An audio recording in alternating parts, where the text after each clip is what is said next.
शिकंजी का स्वाद। एक प्रोफेसर क्लास ले रहे थे। क्लास के सभी छात्र बड़ी ही रुचि से उनके लेक्चर को सुन रहे थे। उनके पूछे गए सवालों के जवाब भी दे रहे थे। लेकिन उन छात्रों के बीच कक्षा में एक छात्र ऐसा भी था जो चुपचाप और गुमसुम बैठा हुआ था। उसका नाम रोहित था। प्रोफेसर ने पहले ही दिन रोहित को नोटिस कर लिया, लेकिन कुछ बोले नहीं।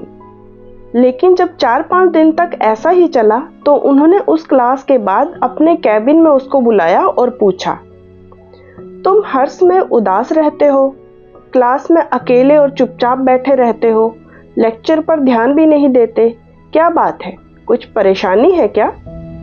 सर, वो रोहित कुछ हिचकिचाते हुए बोला, मेरे पास्ट में कुछ ऐसा हुआ है जिसकी वजह से मैं परेशान रहता हूँ, समझ नहीं आता क्या करूँ।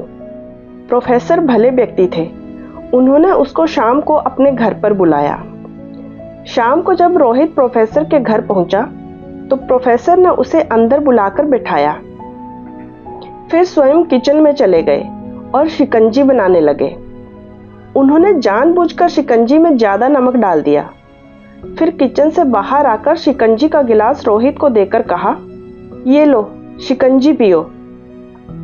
रोहित ने गिलास हाथ में लेकर जैसे ही एक घूंट लिया, अधिक नमक के स्वाद के कारण उसका मुंह अजीब सा बन गया। यह देख प्रोफेसर ने पूछा, क्या हुआ, शिकंजी पसंद नहीं आई? नहीं सर, ऐसी बात नहीं है, बस शिकंजी में नमक थोड़ा ज्यादा है, रोहित बोला।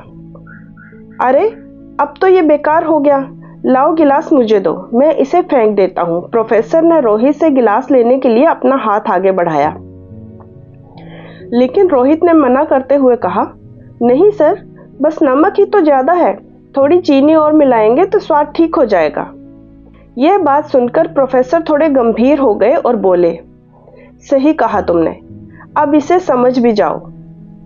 यह शिकंजी तुम्हारी जिंदगी है, इसमें घुला अधिक नमक तुम्हारे पास्ट के बुरे अनुभव हैं। जैसे नमक को शिकंजी से बाहर नहीं निकाल सकते, वैसे ही उन बुरे अनुभवों को भी जीवन से अलग नहीं कर सकते। वे बुरे अनुभव भी जीवन का हिस्सा ही हैं। लेकिन जिस तरह हम चीनी घोलकर शिकंजी का स्वाद बदल सकते हैं, वैसे ही बुरे अनुभवों को भूलने के लिए जीवन में मिठास तो घोलनी पड़ेगी ना। इसलिए मैं चाहता हूं कि तुम अब अपने जीवन में मिठास घोलो। प्रोफेसर की बात रोहित को समझ आ गई और उसने निश्चय किया कि अब वह बीती बातों से परेशान नहीं होगा। इस कहानी से ये सीख मिलती है कि जीवन में अक्सर हम पास्ट की बुरी यादों और अनुभवों को याद कर दुखी होते रहते हैं। इस तरह हम अपने प्रेजेंट पर ध्यान नहीं दे पाते और कहीं ना कहीं अपना फ्यूचर भी बिगाड़ लेते हैं। जो हो चुका उसे सुधारा नहीं जा सकता, लेकिन कम से कम उसे भुलाया तो जा सकता है, और उन्हें भुलाने के लिए नई मीठी यादें हमें आज बनानी होंगी। जीवन में मीठे और खुशनुमा लम्हों को लाइए, तभी तो जीवन में मिठास आएगी। आशा करती हूँ आपको ये कहानी अच्छी लगी होगी।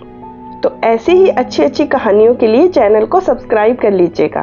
धन्यवाद।